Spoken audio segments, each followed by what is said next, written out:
Hey there and welcome to Matt's Garage. Well, I'm just warming up this 2006 ML350 in preparation to do an oil change.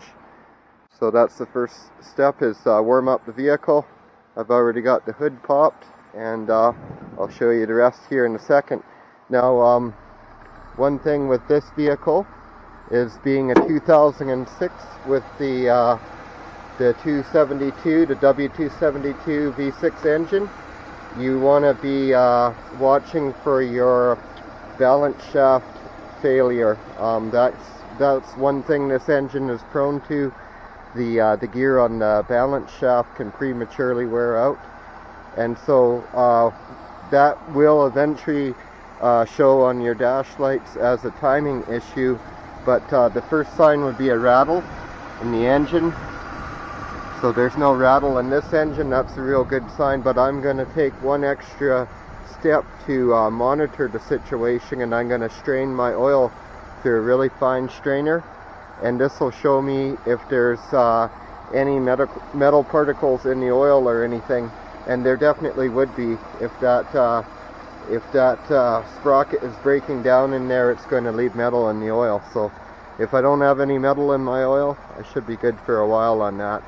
And I don't know the history of this vehicle, so it could have already been replaced. It's kind of a big job. You have to take the engine out to do it, but some of them got done on warranty and stuff. Okay, well, we've let the vehicle warm up now for a minute. The oil should be up to temperature, so we're gonna go ahead and just turn the engine off and make sure you remove the key and put this key somewhere where somebody's not going to come and accidentally start your vehicle while you're in the middle of the oil change or something like that. So it is pretty common to just extract these engines from above. So if you're draining out the boggin like I am, you're actually going to find it a bit of a pain in the butt, because they have a big plastic shield down there with about 10 millimeter fasteners in it. But other than that, the job's really easy. We got to get this cover off here, which just fits down into rubber grommets, so it just picks off just like that, and we'll just set that on the grass. And so your oil filter is under this housing right here, and your drain plug is down on the front of the pan. It's going to be a 13 millimeter, so I'll show you in a minute. We got to get that under shield off. It looks like I'm going to have to jack the vehicle up slightly. This is a perfectly good time to be checking your other fluids, like I'm going to check the power steering in a minute. This vehicle is new to me, so I'm going to be cleaning all this up, all this oil, and then I'll check it again in a few days and just see where the oil's originating from. Okay, well, as you can see, I put a jack under there.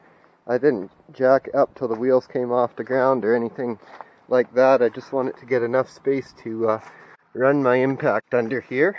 And you can see this shield here. Now mine has a few fasteners missing from it, but you'll have to undo these ones across the lower grill here, and there's some across the back there. So I'm just gonna get that off. There's some indent up into there.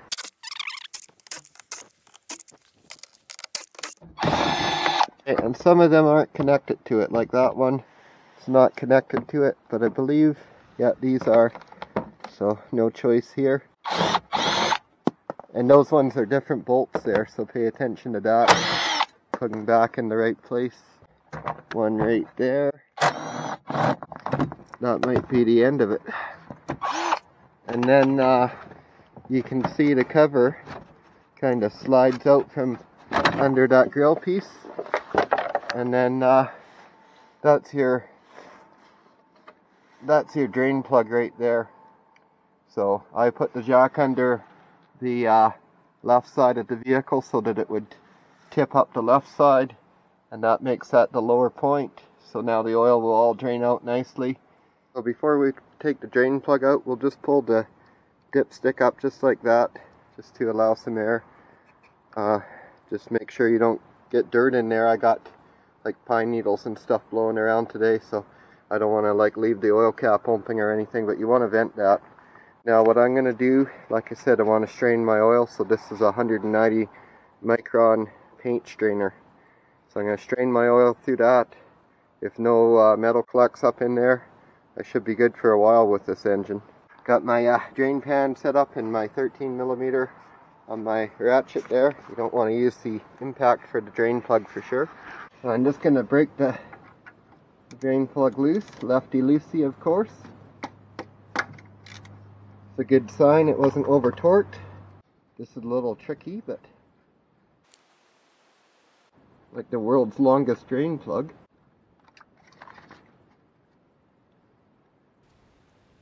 And these vehicles do hold 8.5 liters if I understand right. So make sure you buy two big jugs of oil. So we're going to strain that all through there, and then we'll know if there's metal in our engine. It should show up in the oil here. You can also check your oil filter, of course, since it's just an element style filter. Okay, so I'm going to call that good and see if there's anything in the strainer here. Make sure you're supposed to change these washers with every oil change, but at the very least make sure you don't lose it. Make sure it goes back on or you're going to have a real bad leak. So it doesn't look like there's anything in there, but I gotta have a closer look here. Okay guys, real good news. The only thing I'm seeing there is a little bit of grit that probably came off the sway bar when the oil drained over that. Other than that, there's absolutely no metal that I can find. So there we go, we're down to a minor drip. I like to let it pretty well drip out. And I'm just gonna wipe around here so we get a nice seal. And then I found a new washer. I wasn't sure if I had one, but I did. Okay, well I'm just gonna hand torque that drain plug, but I will include the exact torque spec.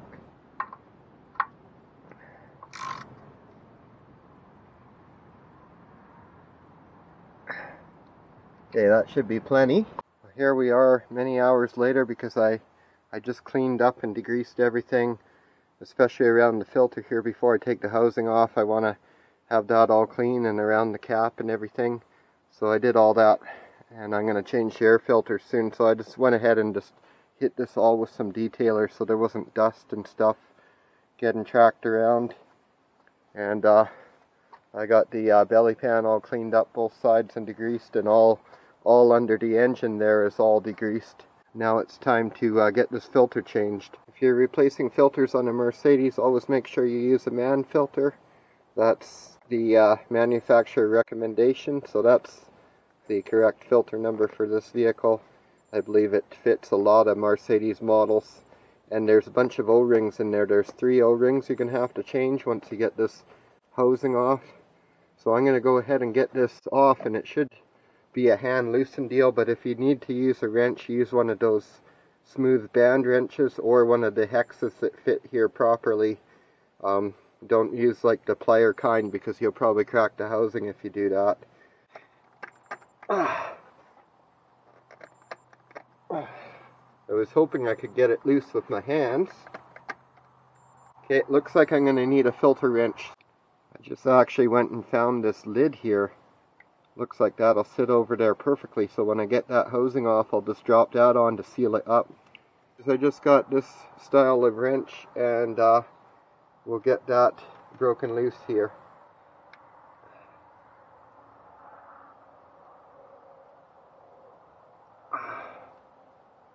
There she goes.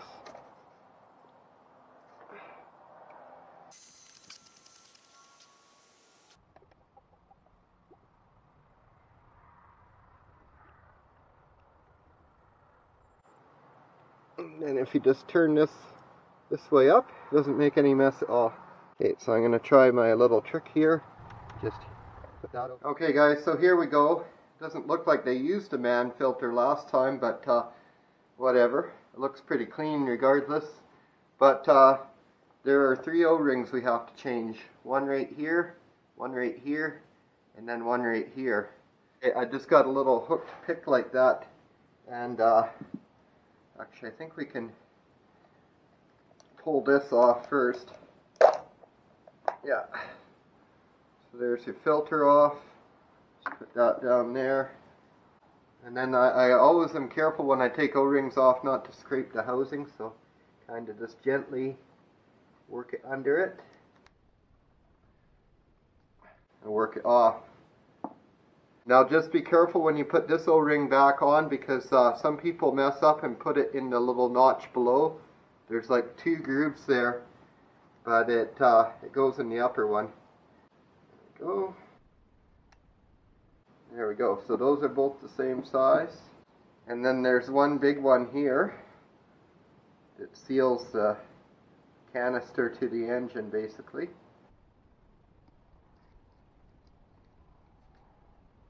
Just like that. So there we go. Now we're gonna wipe this all out it really good.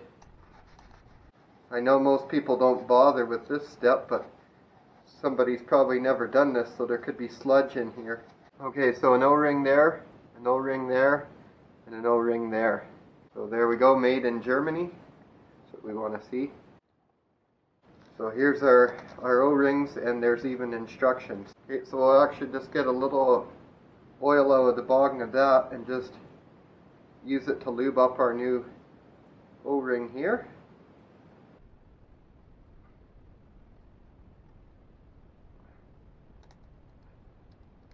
And I'm going to try to avoid using the pick, the hook or whatever to put this on, because I don't want to scar up the new O-ring.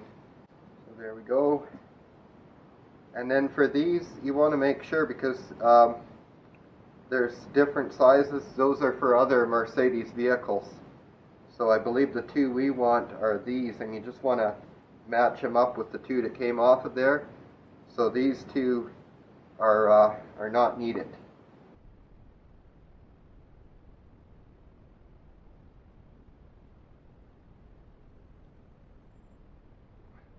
Okay, I'm going to have to use the pick to get under that and move it down to the next O-ring groove, so just be careful.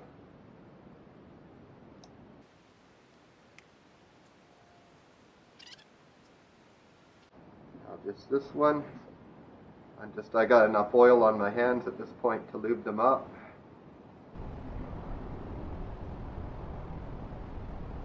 And then the filter, I believe the filter can go either way up.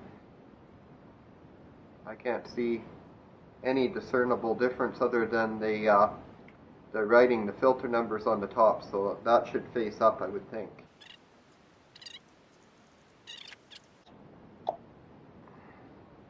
Okay, and now I think it goes down quite a bit more here.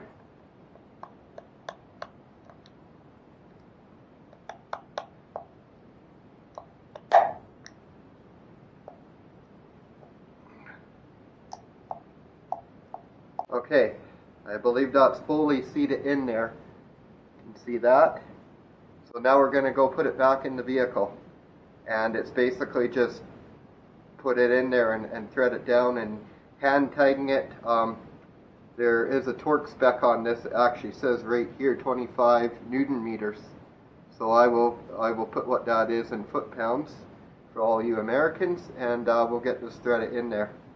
Just double check everything once again, that your O-rings didn't get disturbed putting the filter on or anything like that. Okay guys, so here we go.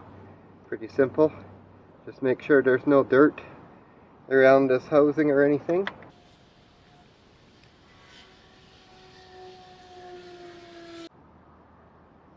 As I said, I'm just going to go hand tight. It's just a plastic housing. So now all that's left to do is fill the actual oil. So I'm just going to run and grab a funnel. I'm going to be using 530 Mobil 1 full synthetic here. They actually call for 540 for these, but because it gets really cold here in the winter, and according to the manual and everything, 530 will be more appropriate for my temperature range. So that's what I've chosen. I'm just going to wipe around the cap where it seals here. Little things like that, they work to keep all the junk out of your engine. So put that funnel there. Thank you, Mercedes, for leaving enough room for the bottom of the jug to sit. Can pour this really nicely. Okay guys, here we are finally, first start up here. We did a bunch of work, but what we're focused on right now is the oil light going out on startup. Then we're going to get out and quickly check everywhere and make sure there's no leaks.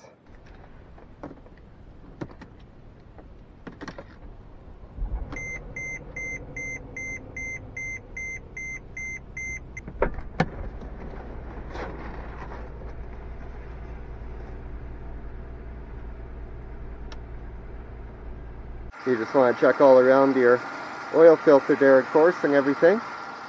And then peek underneath and make sure nothing's dripping or anything. And everything looks good. So now we just have to put our engine cover back down and put our belly pan back under there. And that's pretty straightforward. And of course you want to confirm the oil level, but let the vehicle sit for about 5 minutes before you do that, so all the oil has a chance to drain back down in there. So here we go. We'll just slip this engine cover back into place, and I just get it started in the back, and I kind of line up the stripe there and then just bring it down and push the other clips in. There you go. That's all there is to changing the oil on your ML350. It's going to be very similar on the ML500s. So thanks a lot for watching Matt's Garage. I hope you found the video helpful. Don't forget to like and subscribe, and have yourself a great day.